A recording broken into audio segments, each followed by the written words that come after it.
Serious, HR recruiters, what is the most memorable impressive thing you have seen a prospective new hire negotiate for?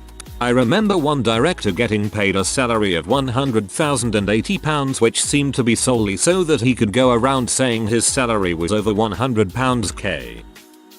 I had a senior engineer who was a huge college football fan actually negotiate to add a clause in his contract guaranteeing the Friday before and the Monday after the Iron Bowl as paid days off, not to count against his other allotted vacation time. Full stop. I was surprised they agreed to it.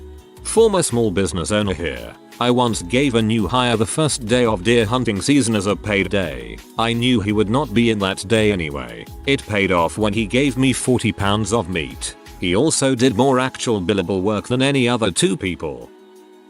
I live in the mountains and I knew a guy who had a powder day clause in his contract that involved a day off to ski snowboard if we had over 30 centimeters of new snow overnight. Living the dream. The entire boating company functions that way. If it's a powder day, everyone goes to the mountain. They also bring their dogs to work. On any given day, there are around 150 or more dogs in the boating HQ. My brother-in-law negotiated for 12 weeks leave per year where the standard is 4. I incredulously asked him how he did it and he said something like you've got to know when to push and when to concede. Dude is part freaking Jedi, I swear.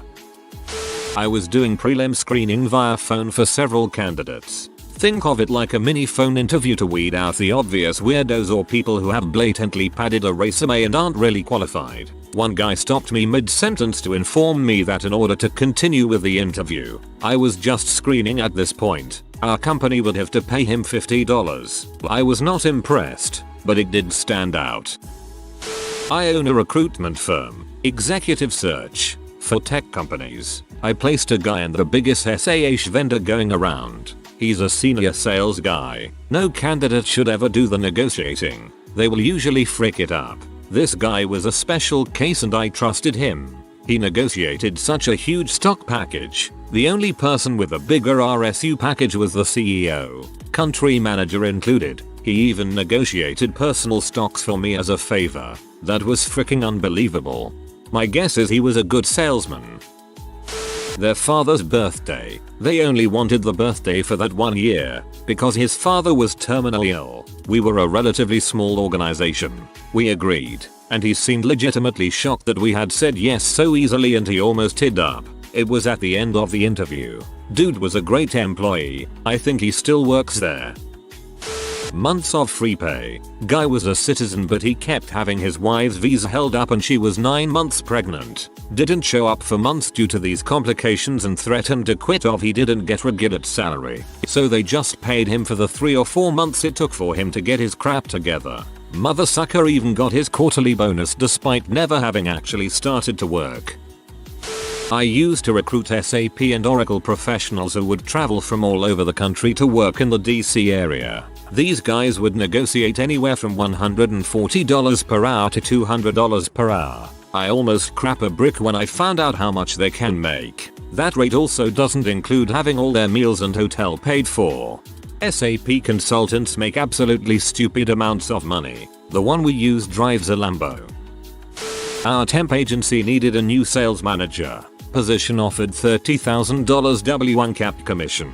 I interviewed this guy. He wanted $50,000 and a truck. We are in Texas. I told him I would get back with him. You know that feeling when you meet someone and you know they are the right one for the job. I knew he was worth more than that. I fought tooth and nail to get him on board, but the owner was cheap.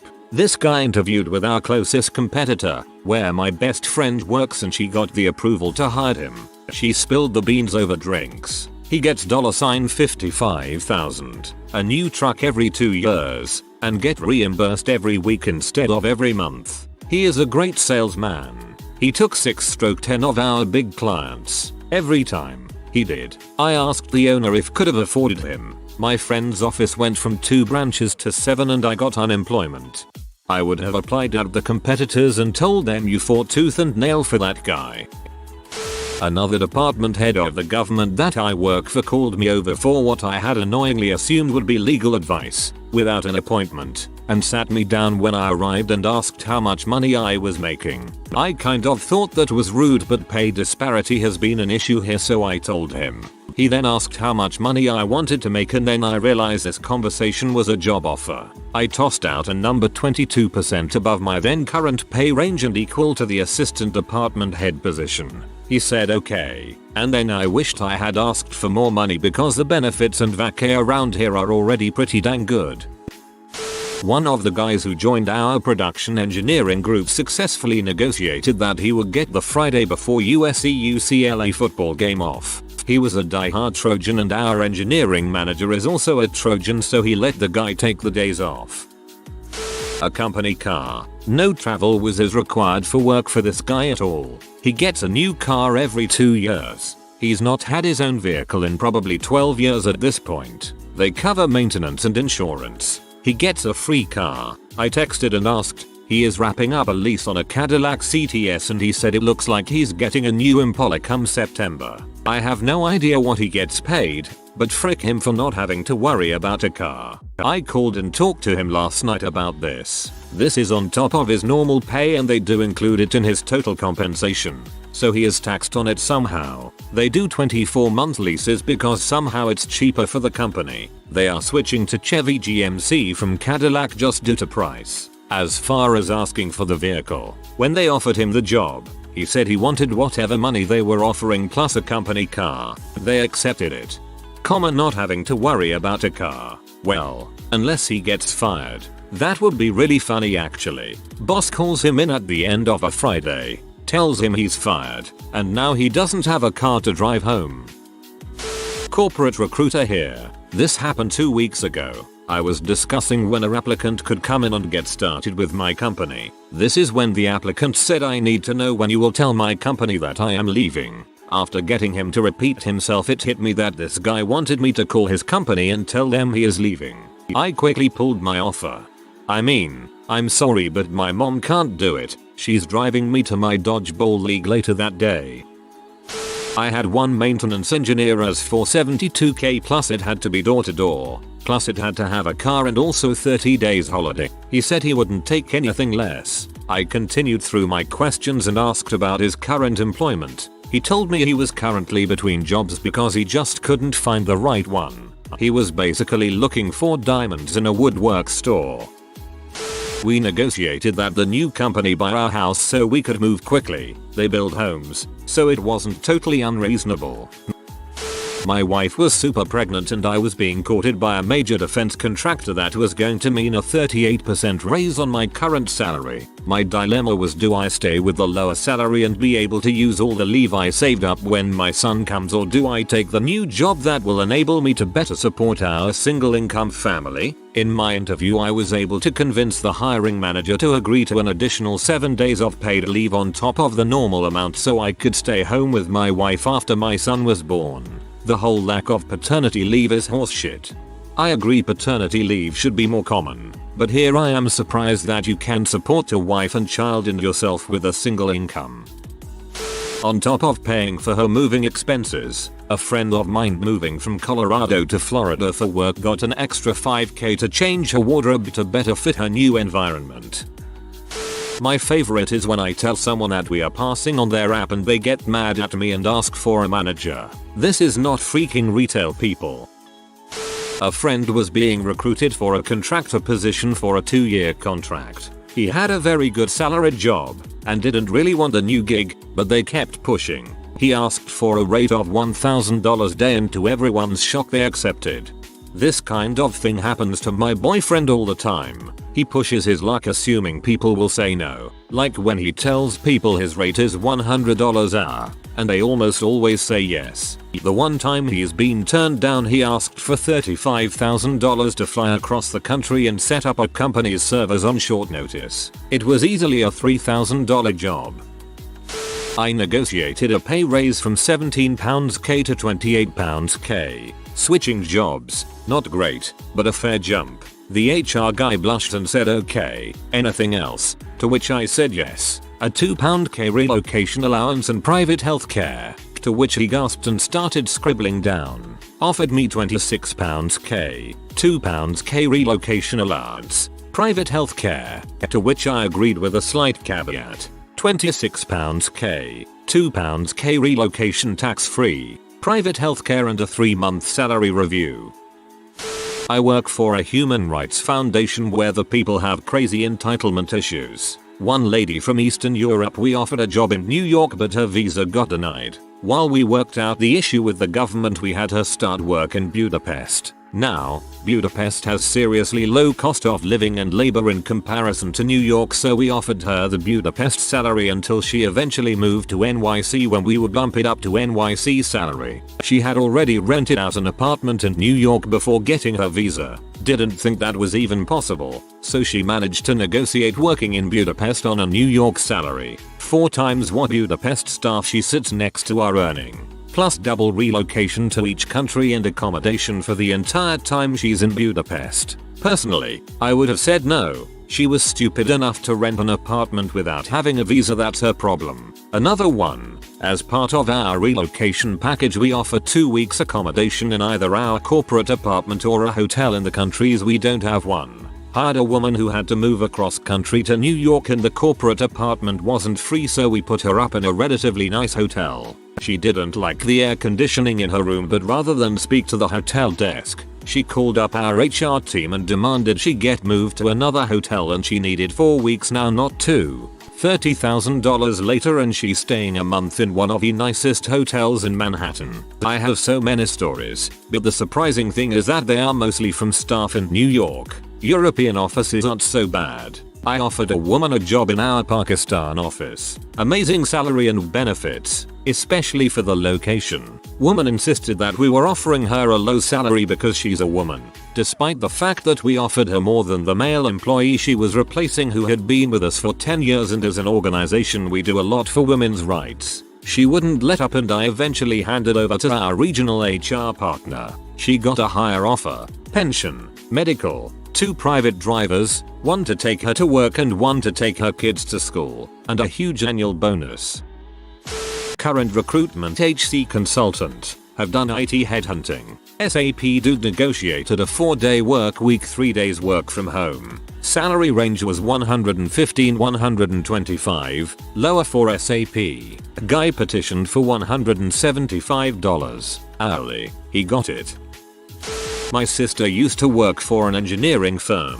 They were hiring entry-level engineer positions and received an application from a foreign-trained engineer with 15-20 years experience. His education didn't carry over, so he was limited in the position he was allowed to work. The interview went well. He was very experienced and knowledgeable. My sister and the other interview panel was impressed. They asked if he had any questions and he pulled out a 3-page proposal to make him VP of development or create that department for him if it didn't already exist. Proposed a salary range, 8 weeks paid vacation, benefits and expectations on the size complexity of his team. They told him that they couldn't meet any of his demands, that not even the CEO got 8 weeks vacation, and that the only position on the table was entry-level engineer. They did say that anything could happen over the years and that becoming VP was a great aspiration to have. My sister's boss gave him a tour, where he asked which office they were going to give him. He didn't get the job somehow.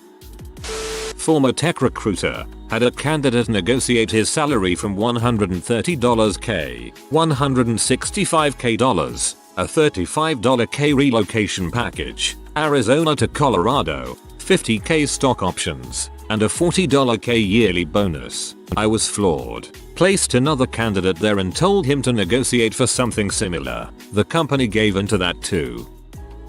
A car. Yep, you heard me, a car. He was applying to a semi-skilled position that most people with an associate degree can perform with ease. He carried a bachelor's degree in pre-law but was applying for a job that had no legal duties whatsoever, not even clerk paperwork. He was applying for a call center supervisor job. He said to get him and everything he has to offer, he would need a vehicle provided to him so that he could ensure he was at work half hour early and left 10 minutes after his shift. He had a car already but felt the company should provide all the main bosses with one. When I explained his position was 1 step above entry, and there was no chance for a car allotment, fuel reimbursement or even a free car wash, as it's the employee's job to get to work, not the company's. He got upset and walked out. He thought he was applying to a $75k a year job, but the post clearly stated starting wages are from $28-31k. Claims to be all that, and PL doesn't even read the posting.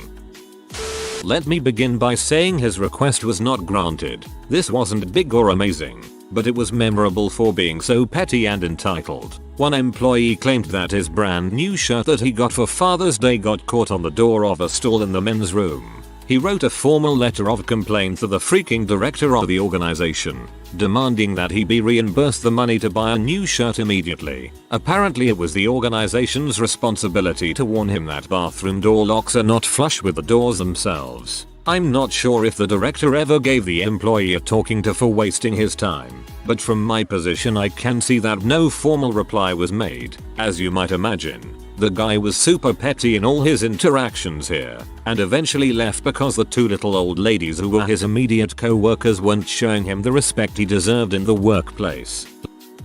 My cousin negotiated his way into a job with different qualifications than what they were looking for. They needed a civil engineer, and he was a mechanical engineer. He argued his point why it would be advantageous to hire him because he could do some of both duties. He got the job.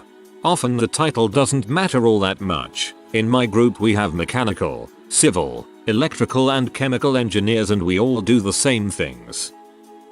Semi-relevant. There was an episode of Shark Tank where Mark Cuban gave an offer to invest. The entrepreneurs counted with the offer he gave plus MAV season tickets. He claimed those were sold out. They settled for joining him in his box for a game. That was pretty cool. Had never even thought of that as a possibility before that. I worked for a company for a year in finance. I knew how to automate things through computer programming that nobody else knew. So when my review came around, I negotiated for a $300 HR consulting wage for whenever the programming team would need me. I remember working a 78-hour week for them. 78 hours x $300 equals $23,400 a week. Tough life. Interviewing for an IT contractor position. An older gentleman needed a quiet, secluded place in the bank to nap once or twice a day. It did not happen to me, but my boss was telling me about a mathematician applying for a position in an insurance company. We work at a recruitment company. When he asked him how much $$ he wanted to make, he gave us a very specific number, even including cents, for the annual wage. When he was asked why, he told us that is because he wanted to have a monthly wage that is a prime number. A developer requested specifically to have a paragraph to not work with a specific customer. The request was not unreasonable, and the developer was talented enough to make it worth it for the company anyway. Free tickets to events. My company is a big sponsor to a lot social things in the area, from sports teams to a symphony to museums. This was some lowly associate who'd be lucky to get 3 weeks vacation starting. He lasted about 3 months. As I was finishing up my chartered accountancy exams, pending results of the final exam, I was also interviewing for a much better job in investment banking. One of their desires for this job was that the applicant be a chartered accountant, which, although helpful, wasn't a strict requirement as I don't directly offer accounting advice in my role. Anyway, results come around and I failed the exam. However, I had already accepted this offer, which was about 50% more in base, plus multiples more in bonus, than my current role at my non-fully qualified salary. Didn't really bring it up that I flunked the exam, and nobody has been chasing me for it either. I'm good at my job, and not having this piece of paper hasn't been detrimental to my career. I wasn't the recruiter, but I worked for a company that needed to bring in outside consultants for a project. This turned into a nightmare situation for the company and us developers working on the project. Out of college, I started working at a small software shop.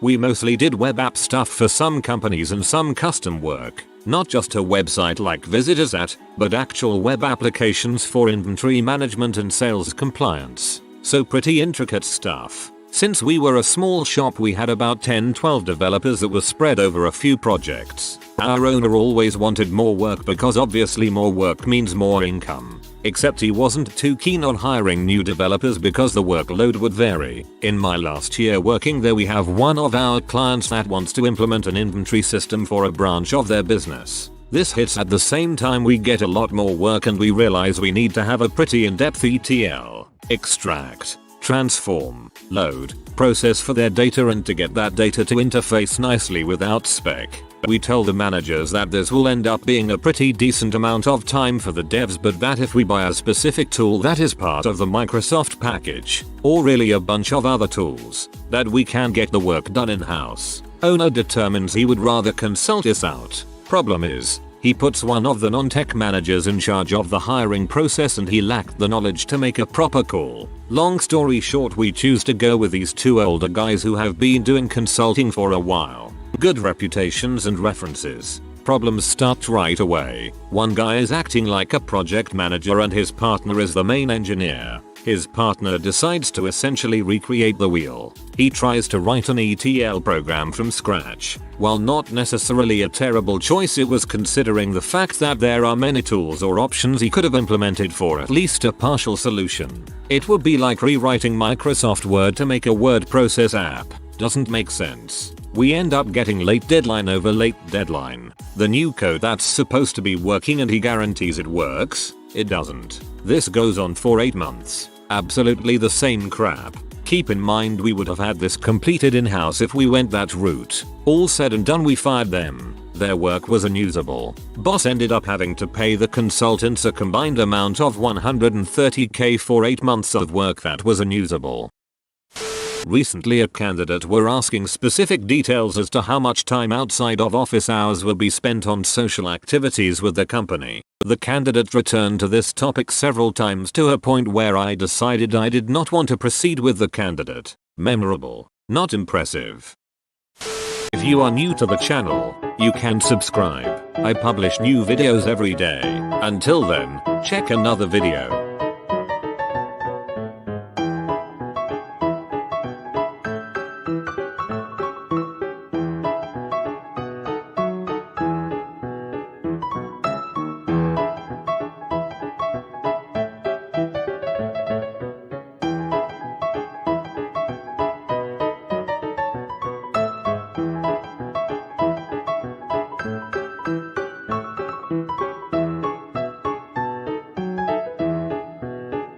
Bye for now.